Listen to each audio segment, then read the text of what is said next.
നീ ആണെങ്കിൽ ജീവിതത്തിൽ ആദ്യമായിട്ടാ തീവണ്ടി കയറണത്. അച്ഛമ്മയൊന്നും പേടിപ്പിക്കാതിരിക്കണ്ടോ? ഇതിപ്പോ ഹരി അന്വേഷിച്ച് നമ്മൾ പൊള്ളാച്ചിക്ക് പോയ പോലെ ആകുമെന്ന് എന്റെ പേടി. അന്ന് ഹരിയാണെന്ന് പറഞ്ഞ് അനിക്കുട്ടൊരു കൗണ്ടറെ കയറി കെട്ടിപ്പിടിച്ചു. പിന്നെ കൗണ്ടർ മുട്ടുകാല് മടക്കി കയറ്റുന്നതാണ് ഞാൻ കാണുന്നത്. എന്റെ അനിയേട്ടാ TV കണ്ടത് ഹരിയേട്ടനാണെന്ന് എന്താ ഇത്ര ഉറപ്പ്? ഒരാളെ പോലെ 7 പേരുണ്ടാവുന്നാ പറയുന്നത്. അതാണ് കൽക്കത്തയെ താമസിക്കുന്ന തെക്കേലെ ശാരദത്തില്ലേ, അവരെ മകൻ അനിക്കുട്ടന്റെ അതേ ചായയാണെന്നാ പറയുന്നത്. അതിപ്പോ എന്റെ അച്ഛന് കൽക്കട്ട ഒരു ദൂരമേ ആയിരുന്നില്ല.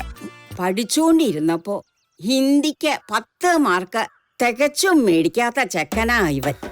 ഈശ്വരാ, എന്തൊക്കെ ആവോ എന്തോ. അച്ഛമ്മയോട് ഞാൻ പേടിപ്പിക്കില്ലെന്ന് പറഞ്ഞിട്ടോ. ഹിന്ദി ഇപ്പൊ അത്ര പ്രശ്നമുള്ള ഭാഷ ഒന്നുമല്ല. നമ്മൾ എത്ര ആളുകൾ എത്ര നാട്ടിലേക്ക് കയറ്റി വിട്ടിട്ടുണ്ട്. ശരിക്കും ഇതിപ്പോ പഠിപ്പിച്ചു തരാം. ഒന്നുമില്ല, ഞാൻ പഠിപ്പല്ലാണ്ട് പറഞ്ഞാ മതി. സാരേ ജഹാസെ അച്ഛ ഹിന്ദുസ്ഥാൻ ഹമാര. എങ്ങനെ? ഇത്തിരി ബുദ്ധിമുട്ടുള്ളതാണ്, എന്നാലും ഒന്ന് പറഞ്ഞു നോക്കിയേ. എന്റെ നാണുവേ, എന്നാ തനിക്കും കൂടി ഒന്ന് പോവായിരുന്നില്ലേ? എനിക്കറിയാം, അതല്ലേ ഞാൻ നേരത്തെ ഹിന്ദി പോലത്താതിരുന്നത്. ഞാൻ പോയാൽ ഇവിടുത്തെ കാര്യസ്ഥ പണി പിന്നെ ആര് നോക്കും? അനിയേട്ടാ, ഹരിയേട്ടൻ പോയിട്ട് ഇപ്പൊ 7 വർഷമാകുന്നു. ഇതുവരെ ഒരു കത്ത് പോലും അയച്ചിട്ടില്ല. അനിയേട്ടന് ഉറപ്പുണ്ടോ ഇത് ഹരിയേട്ടനാണെന്ന്? ഹരിയുടെ ഒരു നിഴല് പോലും എനിക്ക് തിരിച്ചറിയാനാവും. എവിടെ പോയി ഒളിച്ചാലും അവനെ ഞാൻ തിരിച്ചുകൊണ്ടുവരും. നീ വിഷമിക്കണ്ടടി, ഞാൻ അവിടെ എത്തിയിട്ട് വിളിക്കാം.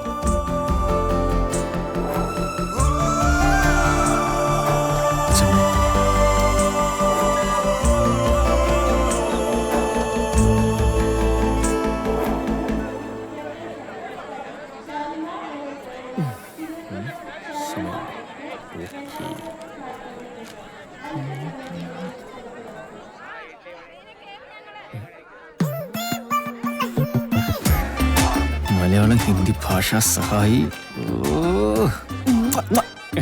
ചേട്ടാ എത്രയാണ്? 150. എന്നാലും കുഴപ്പമില്ല, വലിയ ഉപകാരമായി. അതാ ഇതാ ട്രെയിൻ നേരത്തെ എത്തിയോ?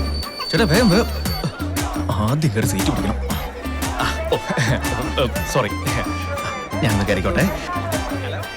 ഒന്ന് മാറോട്, ഞാനൊന്ന് നോക്കട്ടെ, കയറട്ടെ.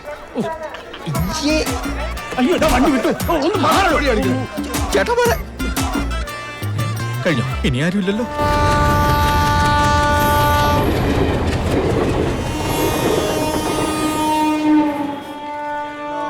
भैया 2 बजी देना. ബജി വട വേണ്ട, കാശ് കൊടുക്കേണ്ടി വരും.